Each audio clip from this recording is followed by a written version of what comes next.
안녕하십니까 여러분. 강명도TV 자유조선을 시작하겠습니다. 최근에도 지금 러시아와 중국에 대한 미국의 압박이 가중되고 있다는 소식은 아마 여러분들도 언론 매스컴을 통해서 잘 알고 있을 겁니다. 특히 미국은 계속해서 오늘도 연이어 러시아에 대해서 강력한 경고를 보내고 있습니다. 러시아가 우크라이나를 침공한다면 러시아 경제가 파괴적이 될 것이라고 엄중히 경고하고 나섰습니다.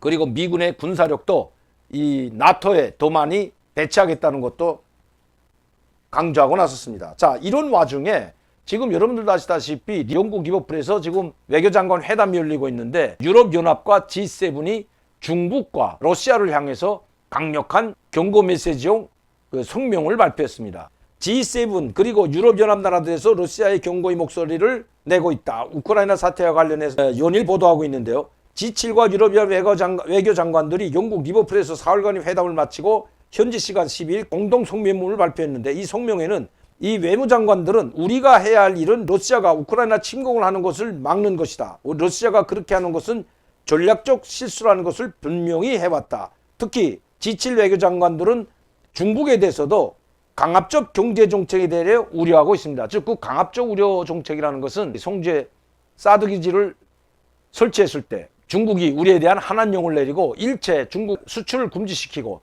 심지어 중국에 진출한 대기업의 회사까지 문을 닫게 하는 이런 난폭한 행위를 했던 겁니다. 또 호주에 관해서도 호주가 오커스와 코드에 가입하자 어떻게 했죠?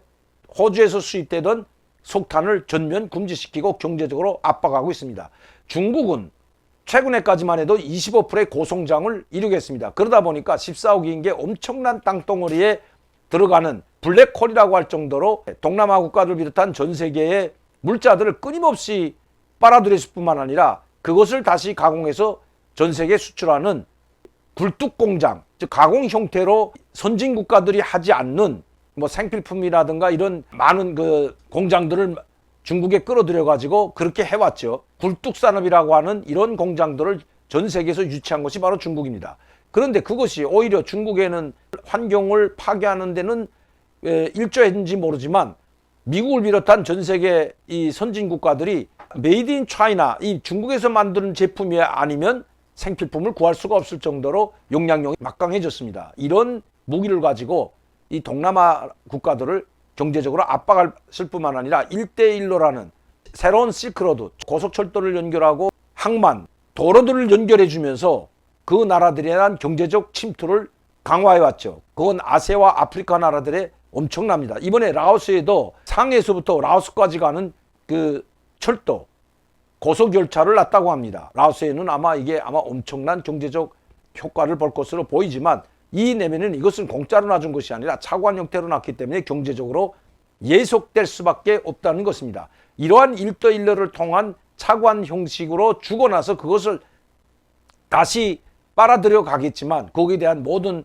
그 차관을 줬기 때문에 돈을 경제 성장이 되면 돈을 다시 걷어 들어가겠죠. 이런 식으로 경제적 압박을 가하고 있고 만에 하나 미국 편을 든다든지 자유민주주의 국가 대열에 합류하게 된다면 이러한 것들로 압박을 가해왔다는 것입니다. 이런 데 대해서 지금 G7과 유럽연합이 강력하게 경고 메시지를 냈고 그리고 성명까지 발표했다는 것입니다. 영국에서 열렸던 90개 나라 이 환경 문제 때문에 참가했을 때는 거기 문재인 대통령도 참가했지만 이번 G7에는 우리는 초청받지 못한 것 같습니다. 어쨌든 이 G7 국가에서는 대북 북한에 대해서도 강력한 메시지를 보냈습니다. 미국의 대북 정책을 강력히 지지할 뿐만 아니라 하루빨리 대화에 나와서 비핵화에 나서라는 것입니다.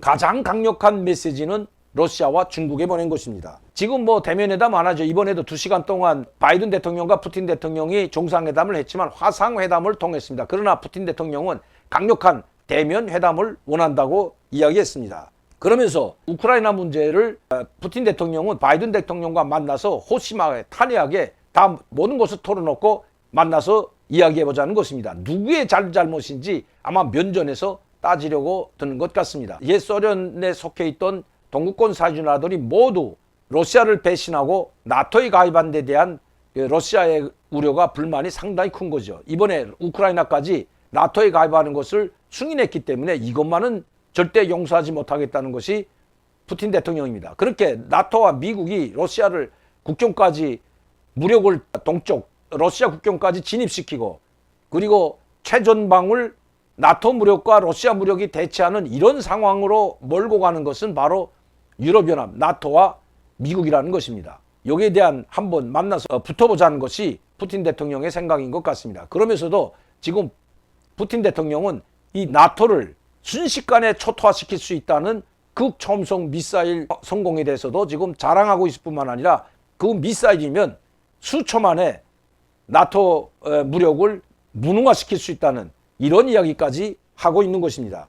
성공한 극초음속 미사일에 대해서도 자랑하고 있다는 것입니다. 즉 극초음속 미사일 기술을 과시하며 소방에 대한 압박을 반대로 하고 있다는 것입니다. 푸틴 대통령과 서로 입장이 엇갈린 이게 풀릴 것 같지가 않습니다. 우크라이나 문제에서는 누구도 양보할 수 없기 때문에 특히 지금 우크라이나에서는 내전 상황에 돌입한 상황에서 이 러시아계라고 하는 그 우크라이나 사람들의 많은 러시아계 사람들이 지금 그 정부군의 공격을 받는다고 주장하고 있기 때문에 그 러시아 민족, 자기 혈통인 러시아계를 보호하기 위해서라도 러시아는 군사적 행동을 취한다는 것이 전문가들의 견해인 것 같습니다.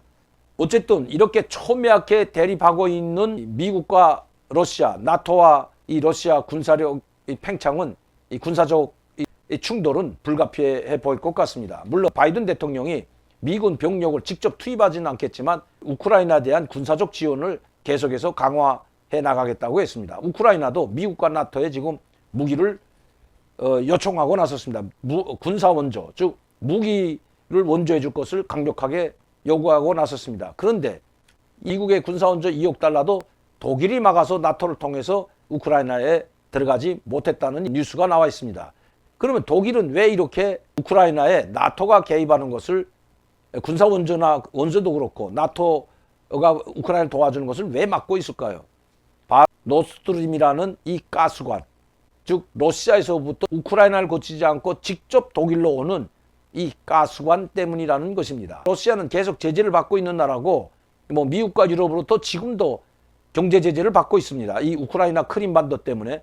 그런데 뭐 얼마든지 이 러시아와 같은 나라들은 버틸 수가 있다는 거죠. 그러나 가스를 차단시키면 오히려 타격을 받는 것은 독일을 비롯한 영국, 프랑스 이런 독일의 천연가스를 사용하는 이런 유럽 국가들이 타격을 받는다는 것입니다. 한때 그래서 영국의 가스값이 뭐 폭등해 가지고 난리 난 적이 있었죠. 그러니까 가스관을 잠기려면 잠겨보라고 아마 러시아는 배짱을 부리고 독일은 그 가스관이 차단될까 봐 전전긍긍해서 오히려 러시아 편을 드는 이런 웃지 못할 해프닝까지 벌어지고 있다고 합니다. 즉 나토에서 균열이 생기고 있다는 것입니다.